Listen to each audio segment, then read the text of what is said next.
The Shooting of Dan MacGrew by Robert William Service.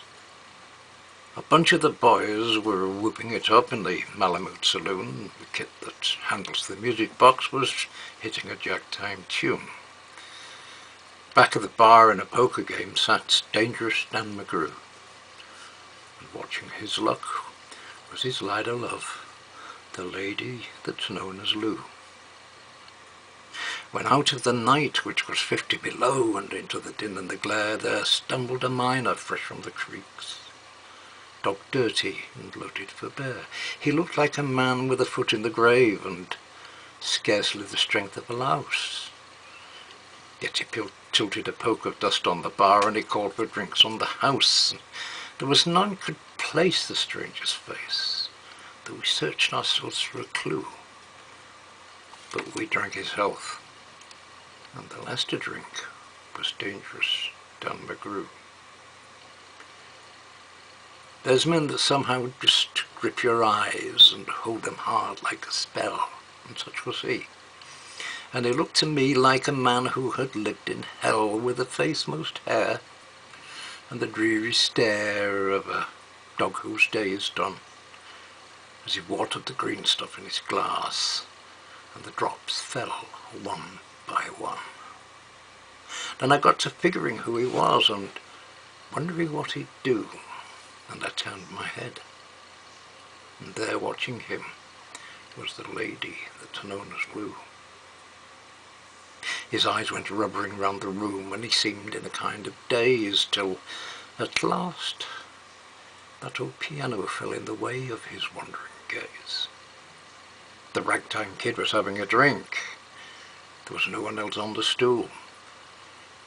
So the stranger stumbles across the room and flops down there on the stool like a fool. In a buckskin shirt that was glazed with dirt, he sat, and I saw him sway. Then he clutched the keys with his talon hands, and my God, that man could play.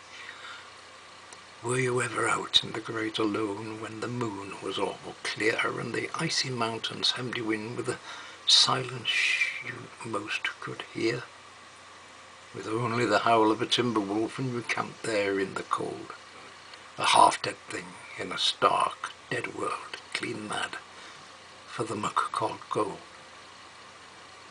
And while overhead, green, yellow and red, the north lights swept in bars, then you've a hunch what the music meant.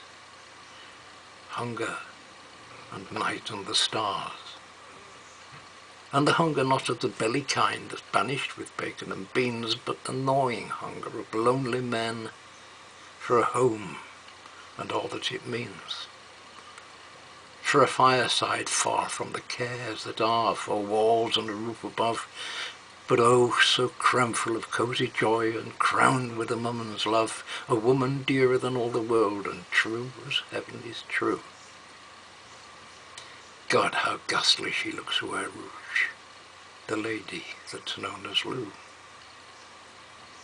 Then on a sudden the music changed, so soft you scarce could hear, but you felt that your life had been looted clean of all that once held dear, that someone had stolen the woman you loved, that her love was a devil's lie, that your guts were gone, and the best for you was to crawl away and die. 'Twas the crowning cry of a heart's despair, and it thrilled you through and through.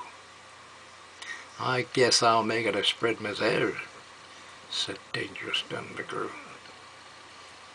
The music almost died away. Then it burst like a pent-up flood, and it seemed to say, repay, repay, and my eyes were blind with blood.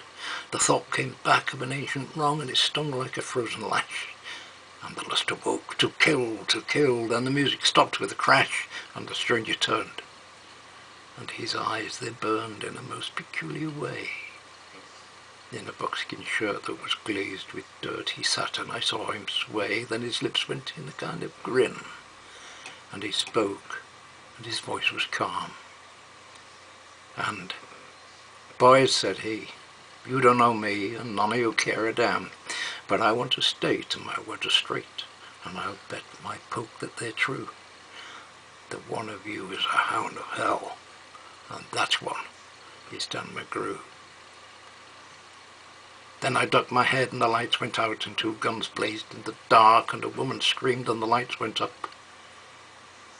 And 2 men lay stiff and stark, pitched on his head and pumped full of lead was dangerous Dan MacGrew, while the man from the creeks lay clutched up to the breast of the lady that's known as Lou.